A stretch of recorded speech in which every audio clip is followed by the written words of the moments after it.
YouTube, welcome back to Maxwell Starr's beer review. Tonight we're going to take a look at something from Garrison.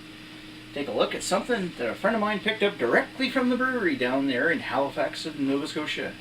Going to take a look at Garrison's Black IPA, an unfiltered beer, 6.2% ABV. I've been told that this particular beer is like a, well, actually there's a description here. It says, holy hybrid, a legendary hop-forward style, goes dark and deep with a big roasty stout base. Dry hopped and unfiltered, Black IPA is a beast.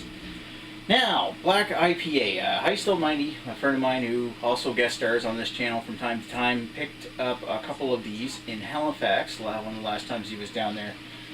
And this one, I've been told, is a hybrid of both the Imperial IPA and their Martello Stout, which are both delicious beers. So I'm really looking forward to trying this one.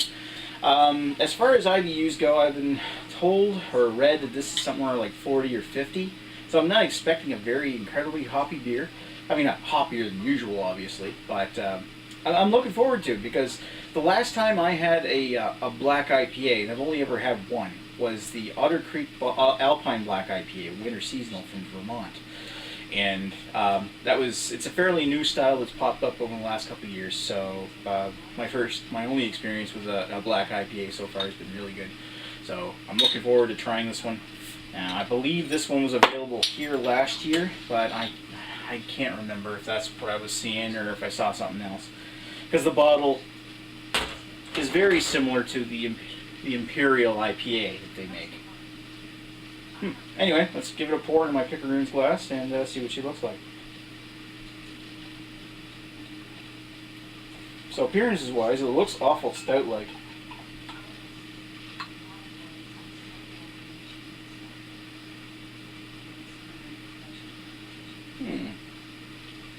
I poured it fairly gently, so it's not giving off a lot of head. Ooh, ew. There's a little bit of leftover sediment down at the bottom of the bottle, which is to be expected if she's an unfiltered beer. Looking at that, it's not perfectly black. It's brown. It's very, very dark iced tea or mulled apple cider or something like that. It's opaque, but it looks almost black with a tan head, creamy tan head, and has some ruby brown yellow tinges at the bottom. Certainly looks nice, but it's not as dark as I was expecting. The black IPA that I had from Otter Creek was completely pitch black. Anyway, giving it a sniff.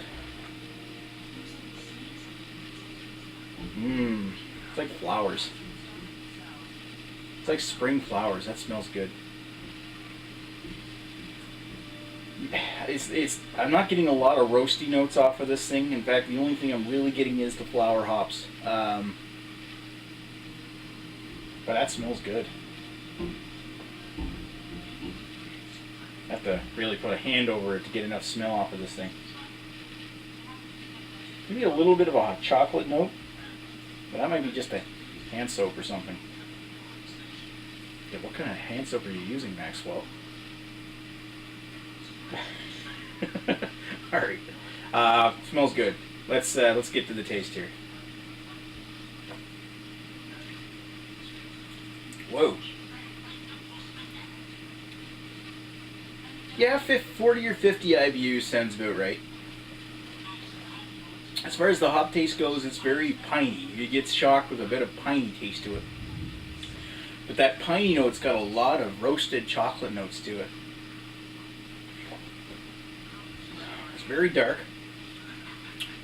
but it feels almost chalky black. It's like dark chocolate mixed with piney hops. Why do you think that might not work too well?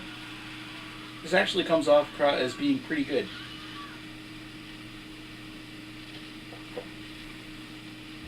But as good as their Martello Stout and the Imperial IPA.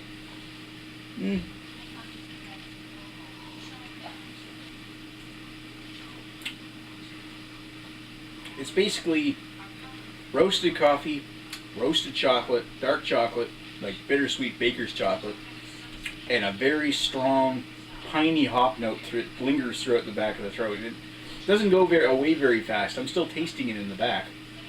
It's a big shock to the system.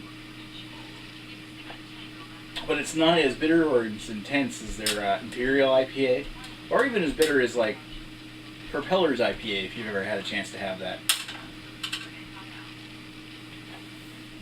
Although this is stronger in hops than I remember the black IPA from Otter Creek being. Of course, that was almost a year ago.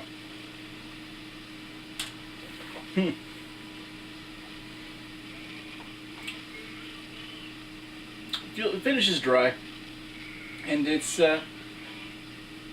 it's about a medium to heavy beer. It's not as heavy as you would expect from a stout. It's more along the lines of a black IPA, I guess is what you could call it. It's an Icon IPA, only it's black, brown, whatever. All right, I'm gonna sit down with this one for a bit, and I'll come back with some thoughts. Be right back.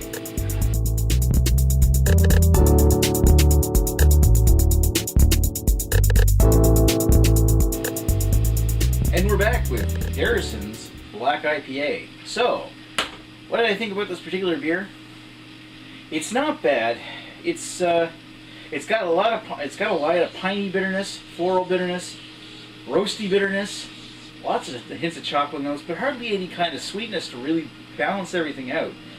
It comes across as being it's not intense bitter, but it feels really bitter because it doesn't have a lot of malt character or sweetness to really balance things out. And in that kind of sense, this actually feels quite unbalanced. Like it's almost like it's trying to be the Imperial IPA a little too much, whereas it's not.